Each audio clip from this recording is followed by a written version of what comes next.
students, myself Dr. Vandana Mishra. Today I will teach you natural system of classification. Natural system of classification BSc second year के first paper का topic है और इसका मैंने इसके पहले जो क्लास ली थी उसमें आपको एपीडी कैंडोर द्वारा दिया हुआ क्लासिफिकेशन पढ़ाया था। आज हम लोग बेंथम एंड हुकर द्वारा दिया हुआ क्लासिफिकेशन डिस्कस करेंगे।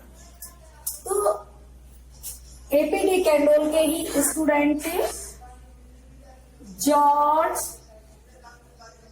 Bentham and J.D. हुकर।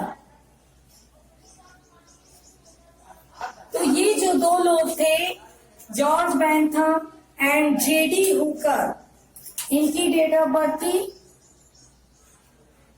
1800 और कंप्लीटेड 1884 और J.D. हुकर का था 1870 टू 1911। क्लियर? तो ये कौन थे? ये ब्रिटिश बॉटनिस्ट थे जिन्होंने इंग्लैंड के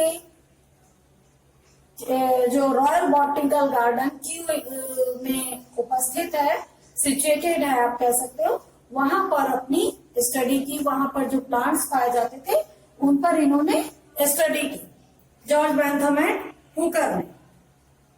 और अपना जो पूरा कंप्लीट वर्क था वो उन्होंने जेनेरा प्लांटेरम में पब्लिश किया। इनका पब्लिशन का नाम था, जो बुक पब्लिश की थी जेनेरा प्लांटेरम, जो कि 1862 टू 1883 तक उसके 3 वॉल्यूम पब्लिश हुए थे, जिसमें इन्होंने अपना पूरा वर्क दिया हुआ था जेनेरा प्लांटेरम में। तो जेनेरा प्लांटेरम का जो फर्स्ट पार्ट था वो 1862 में, इसका फर्स्ट पार्ट पब्लिश हुआ था 1862 में, एंड लास्ट पार्ट जो उन्होंने उसमें करेक्शन करके पब्लिश किया वो अप्रैल 1883 में। ये सेकेंड पार्ट अप्रैल 1883 में पब्लिश हुआ। तो जो George Bentham and J.D. Hooker ने अपना क्लासिफिकेशन दिया था, उन्होंने जो क्लासिफिकेशन का बेस रखा, पहला तो उन्होंने ऑल सीड प्लांट्स जो भी थे उनको 3 पार्ट्स में डिवाइड किया, डाइकोटिलिडन्स, जिम्नोस्पर्मी एंड मोनोकोटिलिडन। उन्होंने जिम्नोस्पर्मी को डाइकोटिलिडन और मोनोकोटिलिडन के बीच में स्पेस दिया। इन्होंने जॉर्ज बेंथम एंड हुकर ने ऑल सीड प्लांट्स को 202 फैमिलीज में रखा। टोटल फैमिलीज थी 202 और जो इनके स्पीसीज जेनरा थे वो थे 7569।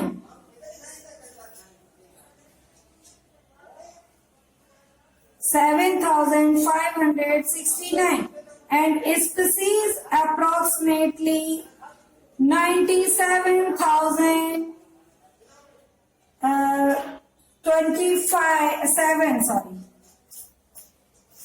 स्पीसीज पाई गई।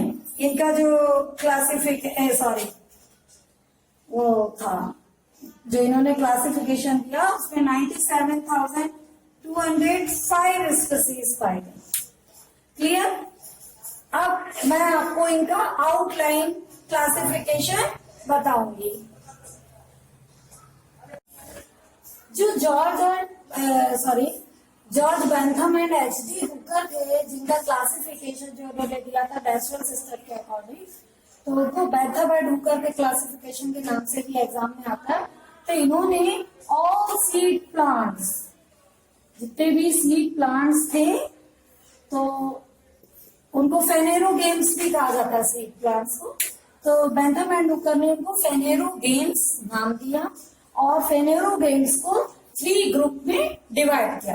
फर्स्ट ग्रुप था डाइकोटिलीडन्स, सेकेंड जिम्नोस्पर्मी एंड थर्ड मोनोकोटिलीडन्स।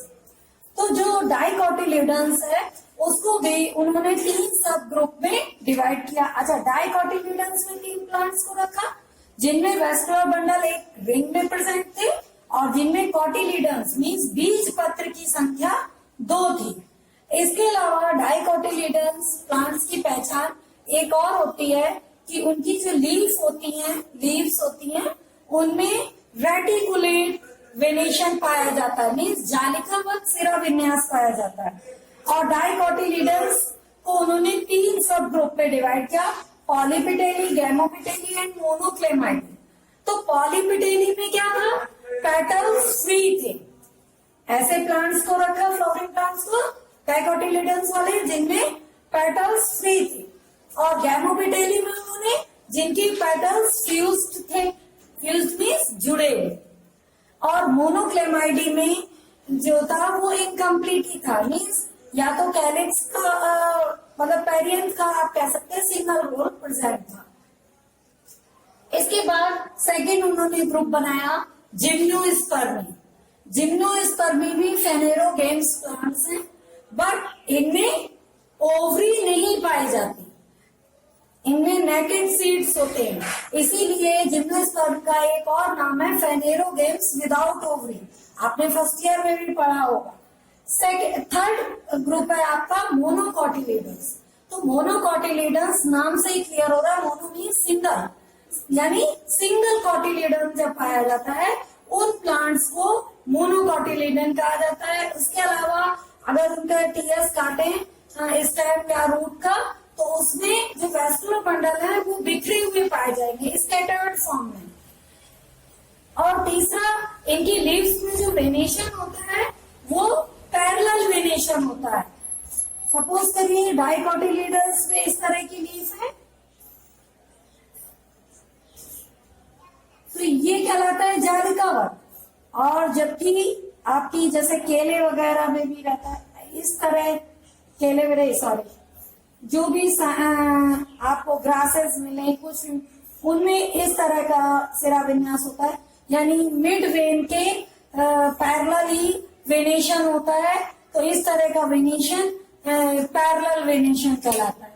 तो यहाँ मैंने बेंथम एंड हुकर का ये आउटलाइन क्लासिफिकेशन बताया। अब आगे मैं बढ़ाती हूँ आपको कि जो पॉलीपिटेली है, तो पॉलीपिटेली को भी उन्होंने 3 सीरीज में डिवाइड किया। पहली है थैलेमीफ्लोरी। थैलेमीफ्लोरी में क्या था कि फ्लावर हाइपोगाइनस है एंड पेटल्स एंड सेपल्स दोनों ही प्रेजेंट है। ठीक, इसके बाद दूसरा है डिस्कीफ्लोरी।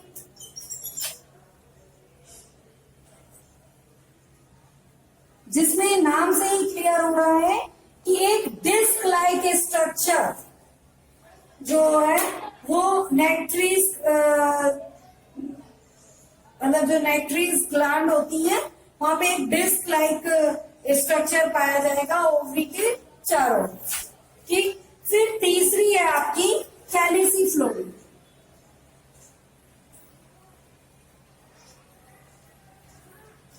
तो जो कैलिसिफ्लोरी है इसमें क्या था, फ्लावर की कंडीशन कैसी है, पेरिगाइनस या एपिगाइनस। और जो आपका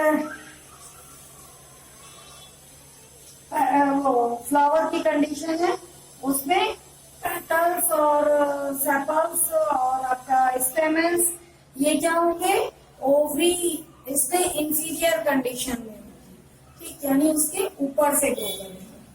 क्लियर स्टूडेंट। अब आते हैं हम लोग गैमोपिटेली में। अच्छा, इसके बाद जो सीरीज का और बता दूं, ये क्या है, सीरीज है। फर्स्ट है, सेकेंड है एंड थर्ड। ये आपके जो है ये सब ग्रुप है और ये है ग्रुप्स।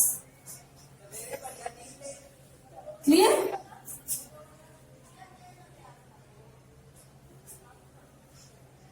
अब हम लोग थैलेमी फ्लोरी की सिंगल बात करें तो जो थैलेमी फ्लोरी सीरीज है इसके अंतर्गत 6 कोहार्ट्स आते हैं।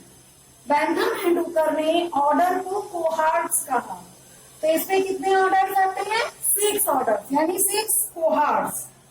और डिस्की फ्लोरी में 4 कोहार्ट्स आते हैं। डिस्की फ्लोरी में 4 कोहार्ट्स आते हैं, जबकि कैलेसी फ्लोरी में 5 कोहार्ट्स आते हैं।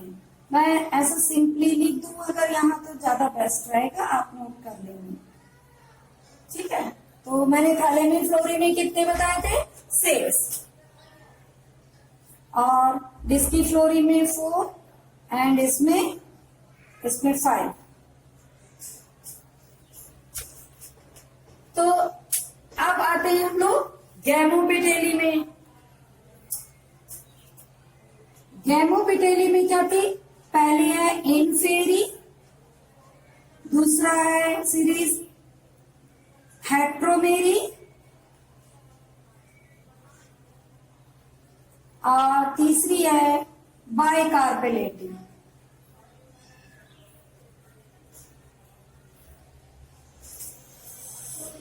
तो जो इनफेरी नाम से ही आपको क्लियर हो रहा है कि ओवरी इंफीरियर होती है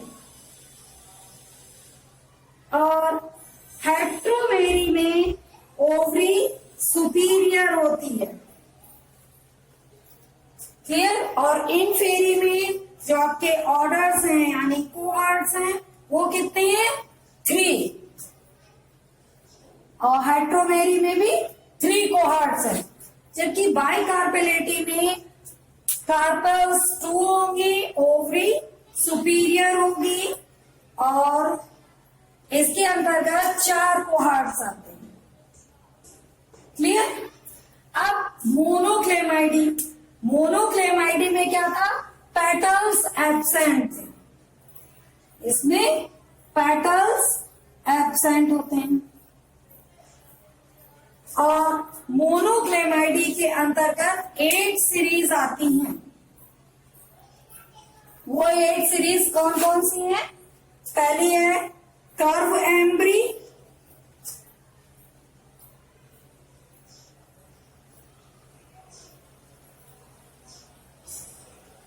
मीन्स इनका एम्ब्रियो कर्व्ड होगा।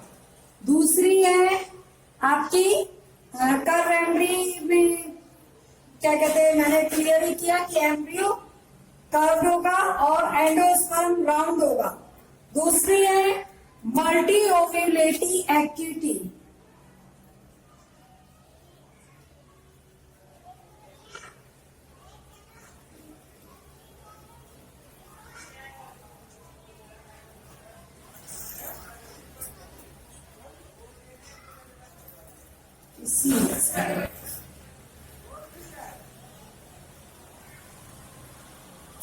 तो एक्टिविटी जलीय और ऐसे जलीय सीड प्लांट जिनमें मल्टी ओव्यूल्स यानी बहुत सारे ओव्यूल्स पाए जाते हैं।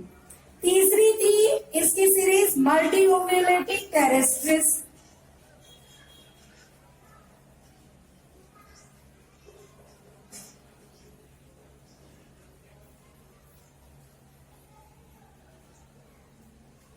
मीन्स टेरेस्ट्रियल प्लांट्स जिनमें बहुत सारे ओव्यूल्स पाए जाते हो। तो ऐसे फ्लावरिंग प्लांट्स, पहले तो पेटल्स जिनमें एब्सेंट हो, दूसरा उनमें मल्टी ओव्यूल्स यानी 2 से अधिक ओव्यूल्स। अब चौथी सीरीज आती है माइक्रो एम्ब्री।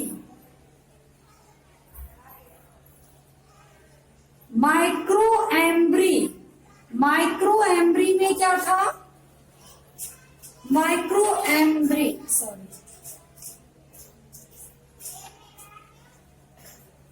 माइक्रो एम्ब्री के अंतर्गत वो प्लांट्स आएंगे जिनमें एम्ब्रियो बहुत ही छोटा होगा, बहुत ही स्मॉल साइज का।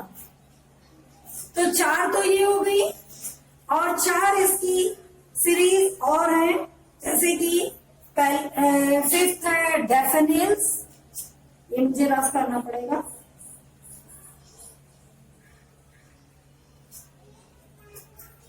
फिफ्थ है डैफोडिल्स, 6th है आपका क्लेमाइडोस्पोरी। तो जो डैफोडिल्स था उसमें ओवरी कैसी होगी, यूजुअली उसमें 1 कार्पेल होगा और सिंगल ओव्यूल होगा। और जो मैंने 6th बताई है वो क्या है, क्लेमाइडोस्पोरी।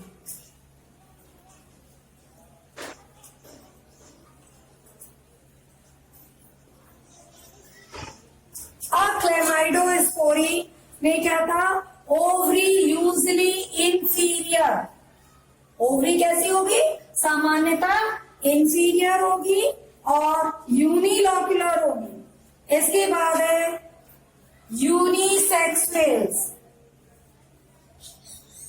नाम से ही क्लियर है कि यूनिसेक्सुअल फ्लावर होंगे, या तो मेल फ्लावर होंगे या फीमेल फ्लावर होंगे। एंड लास्ट है ऑर्डिनस एनामेलाई।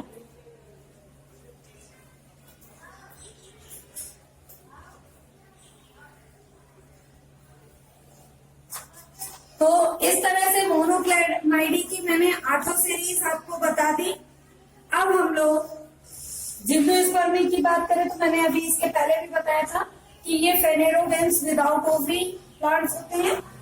ठीक, मीन्स इनमें नेकेड सीड पाए जाते हैं, ओवरी एब्सेंट होती है। अब मोनोकोटिलीडन्स में हम लोग सीरीज देखते हैं कि मोनोकोटिलीडन्स को भी 7 सीरीज में डिवाइड किया गया है।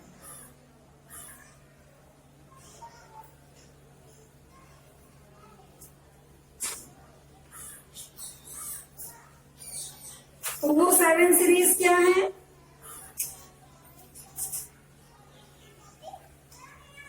पहली है माइक्रोस्पर्मी,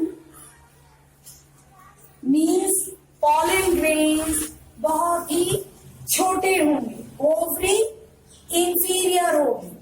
दूसरा है एपिगाइन,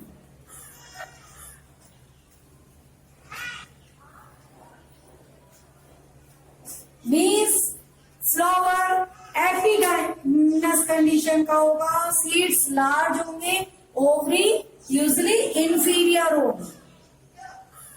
क्लियर। फिर है कोरोनेरी। कोरोनेरी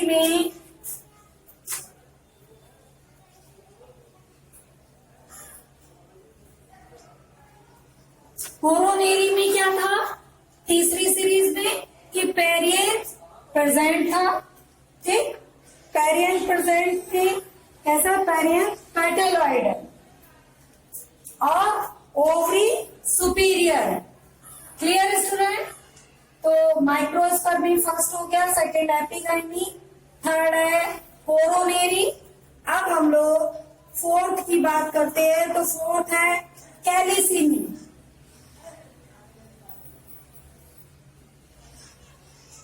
कैलिसिनी में क्या था, पेरियंस सेपेलॉइड है और ओवरी सुपीरियर है।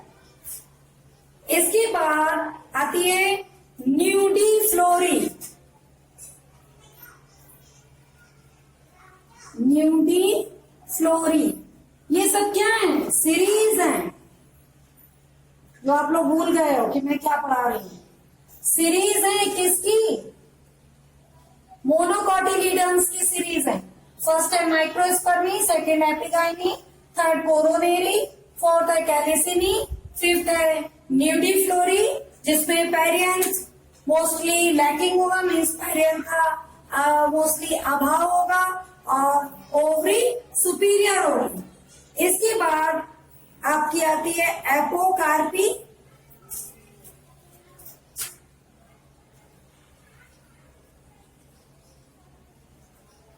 एपोकार्पी में क्या था कि आपका जो कार्पेल्स हैं वो फ्री होंगे। एपो मीन्स यहाँ पर फ्री से है मीनिंग। और फिर है ग्लूमेसी,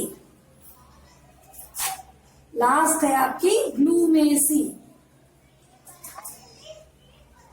जिसमें इन्फ्लोरेसेंस में ग्लूम पाया जाएगा। तो इस तरह से बेंथम एंड हुकर का क्लासिफिकेशन मैंने क्लियर कर दिया आपको। और ये मोस्टली लॉ में पूछा जाता है।